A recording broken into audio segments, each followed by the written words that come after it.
आगे है हमारा बेटे सोर्सेज ऑफ इंफॉर्मेशन। इंफॉर्मेशन के सोर्सेज कौन कौन से हैं, कहाँ कहाँ से हमें ये सारी इंफॉर्मेशन मिली जिसके बारे में हम बात कर रहे हैं। You know that the remains of the past, like old buildings, artifacts, inscriptions, books, and other documents, are of great help in reconstruction of the history of the ancient and the medieval period.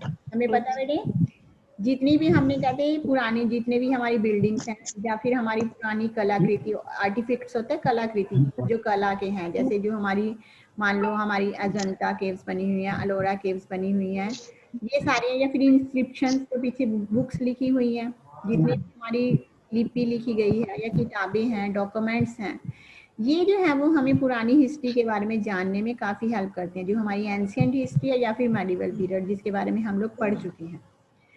Let us have a look at the source of information of the modern Indian history, which was preserved in archives.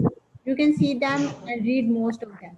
कहते हैं अब हम sources of information देखते हैं modern history के, जो कि हमारी आर्टस्ट्रीज में, गैलरीज में प्रेजेंट करके रखी हुई हैं। आप इसके बारे में पढ़ोगे और देखोगे। सबसे पहले हैं हमारे ब्रिटिश डॉक्यूमेंट्स। ब्रिटिश डॉक्यूमेंट्स कौन से हैं? ब्रिटिश डॉक्यूमेंट्स क्या है? डॉक्यूमेंट्स जो उस समय जितने भी बेटे लॉ बनाए गए थे, उनको डॉक्यूमेंट्स को प्रिजर्व करके रखा गया है। The British ruled over India for almost 200 years. Britishers ने हमारे देश के ऊपर लगभग 200 साल तक राज किया। The record of reform, the parliamentary reform 99, ये इनके बारे में जो रिकॉर्ड्स दिए हुए हैं इनके बारे में हम सब पढ़ेंगे। आगे जो हमारे चैप्टर्स आएंगे इनके बारे में होगा सारा।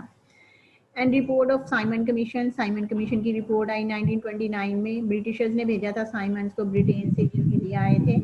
उसके बाद the government of India act 1935, government of India act बना था 1935 में। इसमें भी स्पेसिफाइज करने के लिए इंडियंस को काफी सारे एक्ट बनाए गए थे। Are the important source of information, ये इंफॉर्मेशन के बहुत ही इंपॉर्टेंट सोर्स हैं। They tell us about the conditions of the people as well as the administration of that time. ये बेटे हमें उस समय के लोगों की कंडीशंस बताते हैं और एडमिनिस्ट्रेशन की, एडमिनिस्ट्रेशन कैसी थी, सरकार कैसे काम करती थी, उन सब के बारे में हमें बताते हैं।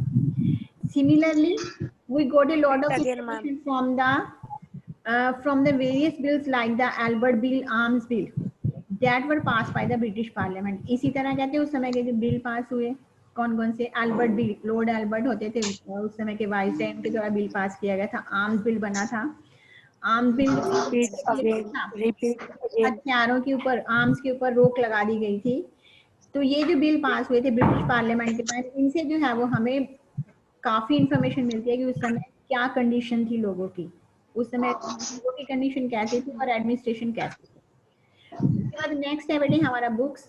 Many books were written and printed during this period. उस समय जितनी बुक्स लिखी गई हैं, प्रिंट की गई हैं, they are preserve in public and private library. उनको पब्लिक और प्राइवेट लाइब्रेरी में प्रिजर्व करके रखा गया। मोस्ट बुक्स लाइक अनंत मठ बाय बंकिम चंद्र चट्टोपाध्याय, ये 1 मार्क्स का क्वेश्चन पूछ रहे थे आपको। Name the book written by Bankim Chandra Chattopadhyay, या फिर who wrote the book Anand Math, या फिर my experiment with the truth, ये लिखी गई थी किसके द्वारा? My with Mahatma Gandhi. And unhappy Indians, unhappy Indians किसके द्वारा लिखी गई? लाला लाजपत राय। तो इन तीनों बुक्स के बेटे राइटर्स, इनके नेम या फिर बुक का नेम और राइटर का नाम बताओ, राइटर का नाम दिया हो, बुक का नेम बताओ। इस तरह से 1 मार्क्स का क्वेश्चन आ जाता है पेपर में। आर अवेलेबल इवन नाउ, ये वाली बुक्स जो है वो अभी भी अवेलेबल है हमारे पास। महात्मा गांधी के द्वारा लिखी गई, बंकिम चंद्र चट्टोपाध्याय के द्वारा या लाला लाजपत राय के द्वारा written books, they have been reprinted from time to time. क्यों अवेलेबल है? क्योंकि उनको रीप्रिंट किया जाता है टाइम टू टाइम, हमारी लाइब्रेरी में अभी भी प्रिजर्व्स हैं। They are an important source for information of modern period. वो मॉडर्न पीरियड के लिए जो है वो इम्पोर्टेंट सोर्स है इंफॉर्मेशन का। The poetry, prose, drama, stories, autobiographies, biographies written in the duration give us an insight into the condition of that time. उस समय की जो पोइट्री, प्रोज, पोइट्री तो होगी कविताएं, प्रोज हो गया आपके जो गद्य है, जो पैराग्राफ पैरे लिखे जाते थे, या फिर ड्रामा हो गया, स्टोरीज होगी, ऑटोबायोग्राफीज होगी, जिस समय की लिखी गई वो हमें मॉडर्न पीरियड्स के बारे में बताते हैं। उसके बाद नेक्स्ट है बेटे हमारा लेटर राइटिंग स्पीचेस। इतना क्लियर हुआ बेटे आप लोगों को? Yes ma'am. Yes ma'am. ये कौन कर रहा है? Yes ma'am. ये कौन कर रहा है? Yes ma'am. Letter writing and speeches देखो, they provide information about the development that take place during a particular period, और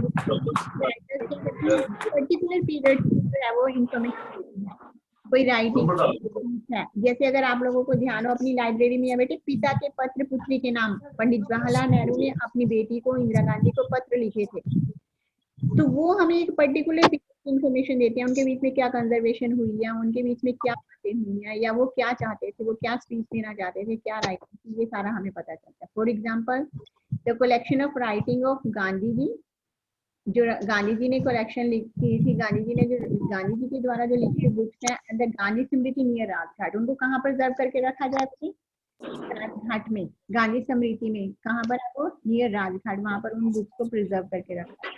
this is one of the biggest museum of Gandhi ji, जो गांधी जी के ऊपर बना हुआ एक बहुत ही बड़ा म्यूजियम है, has a library with around 60,000 books. कितनी बुक्स हैं उस म्यूजियम में? 60,000। Also has about 6,000 original photograph of Gandhi ji, और गांधी जी के गांधी जी फोटोग्राफ्स भी वहां पड़े हैं। ये तो होगी राइटिंग। मैम कितनी देर तक लगेगी ये मीटिंग? हाँ जी बेटे बोलो। चलो अभी आप क्वेश्चन देखो, इसको काम को देखो। उसके बाद जो थे वो next, freedom is my birth right, the slogan given by the बाल गंगाधर तिलक, ये स्पीचेस होगी ना। ये बेटे आपको जैसे स्लोगन दे सकते हैं, इसको कंप्लीट करो, या फिर थोड़ी राइट आपको इसमें से बर्थ की जगह कुछ और प्लेस और लिख दिया, इसके स्थान पर रिप्लेस और वर्ड लिख दिया, इसको करेक्ट करो। इस तरह से आपको ये पेपर में क्वेश्चन आ सकता है। ये स्लोगन किसने दिया था? Freedom is my birth right and I shall have it, ये किसने दिया था ये स्लोगन? ये आपको बताना पड़ेगा, Bal Gangadhar Tilak. And call given by the Netaji Subhash Chandra ji ने कौन सी कॉल दी थी, कौन सा स्लोगन दिया था? You give me blood and freedom. तो मैं तुम्हें तो ये सारे जो है ये पेपर में भी आया था, you give me blood I will दिया था, इसको फिल करो। इस टाइप से पेपर में जो है वो 1 मार्क्स का question. And many other slogans that are about the patriotic feeling and the national Ma'am, your voice is clear. wherever during our struggle for independence। और बहुत सारे ऐसे कई और स्लोगन्स हैं जो हमारे अंदर जो है वो पैट्रियोटिक फीलिंग जगाती हैं। Ma'am, your voice is not clear. आप अपने आप को म्यूट करो।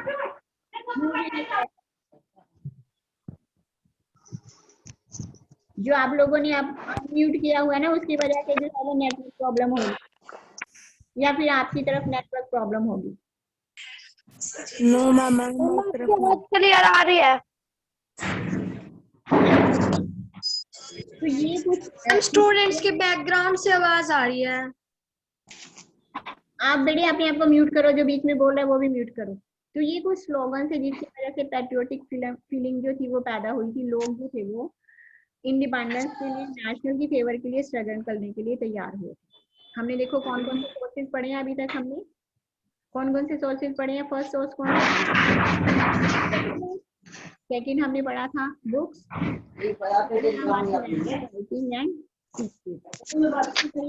लोगों को अभी भी आवाजें आ रही है किसी के बीच में? तीनों क्लियर हो गए आप लोगों को? repeat again. ये तीनों क्लियर हुई आप लोगों को?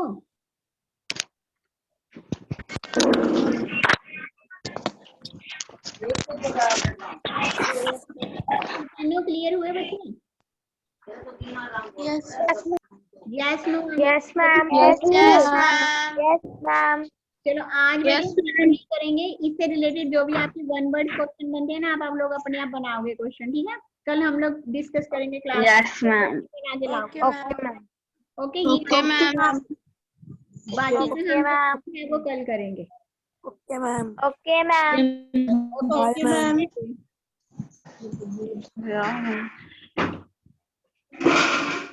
मैम।